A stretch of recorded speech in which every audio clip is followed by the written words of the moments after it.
Effective September 1st, we're going to be moving to a paperless system for all of our forms, including the closing punch list form, all warranty forms, and our orientation checklist forms. So today I'm going to show you how to access those forms from within the server and then use those forms on your iPad. So the first thing you're going to want to do is go into shared files, and I've put all relevant forms into the super book folder, and they're listed here at the top with paperless in parentheses. What you're going to want to do right now for the time being is you want to email yourself the orientation checklist and the warranty form.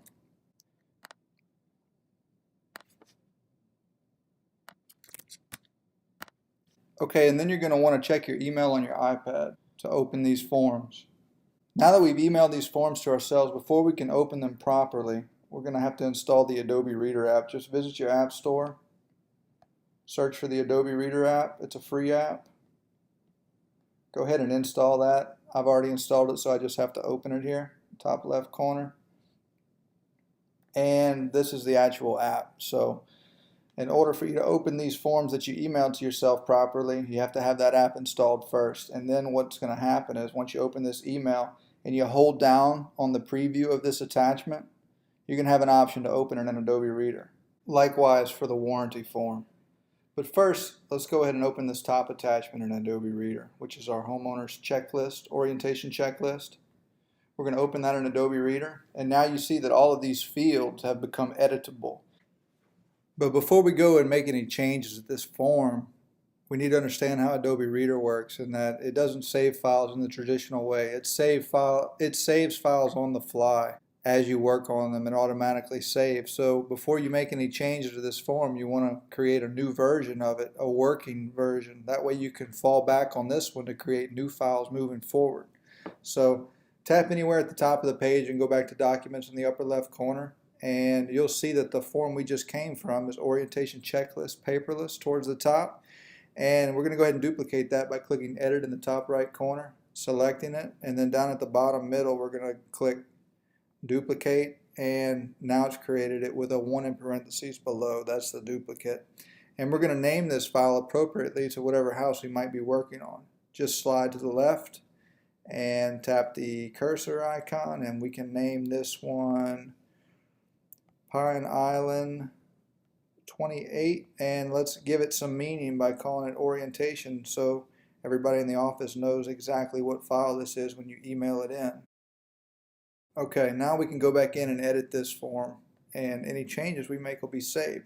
And you can fill out all these fields as you move down, or you can pre-fill them out before you meet with the homeowner. That would be the best suggestion. And then check these off as you move through the home, noting items with the homeowner. The other form that you're going to be carrying with you during this orientation checklist process, which is actually the first walk with the homeowner, will be the other form we emailed to ourselves. You open it the same way, and that one's the warranty form. In this instance, on a first walk, it's actually going to be the closing punch list. So we're going to select that option at the top, have all the same information filled out, and as you move through the home, checking off items from your orientation checklist walk, any items that the homeowner notices or you notice, make a note of them here, numbers 1 through whatever. I strongly suggest that you experiment with the talk to text feature, which is the button to the left of the space bar. Repair 5 cracked tiles in master bath. So just move through these items by hitting the next button, and you can talk to text and fill all these items out. Now, at the conclusion of your homeowner orientation walk, you've gone through all the checklist items and you've noted any sort of repairs that need to be made to the home. The buyer will sign the first line here, and basically all they're doing is acknowledging the items that you will be fixing at the commencement of your closing walk, which occurs, a week or two later. So go ahead and get them to sign acknowledging the items, and the way you do that is just holding down on the signature line. And then you're going to select signature, edit, save signature. It's always going to save the last signature you had on file. So go ahead and clear that out, and then have the homeowner sign.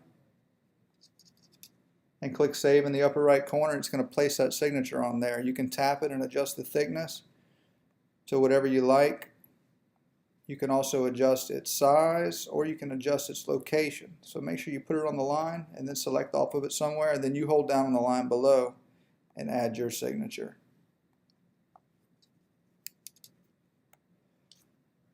And the same thing for adjustment and whatnot. So they also have these autofill buttons that you can select, and it's going to fill the day's date in the given fields. The same for at the top. The second signature line at the bottom is actually for them to sign off on when you complete all items from your first walk, and they'll actually sign that for their final walk, the closing walk. So that's the purpose for the second signature line. Now to send these forms in, you're going to tap anywhere on that perimeter of the form, and the drop down box will come up. Select the box with the arrow right there, and you're going to want to email these documents in. Make sure you've given them relevant names, and we'll have a protocol for that your project manager will brief you on.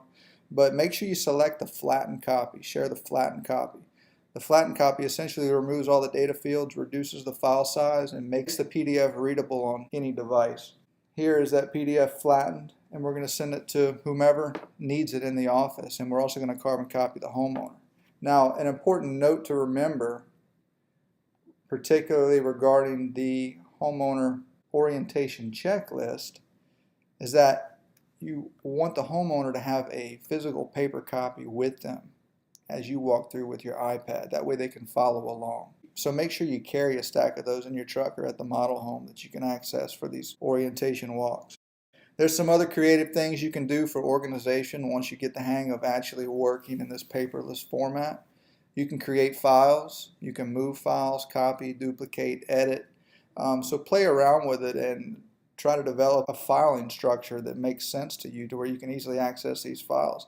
I suggest organizing them by subdivision, and you can select edit at the top and create whatever files you want.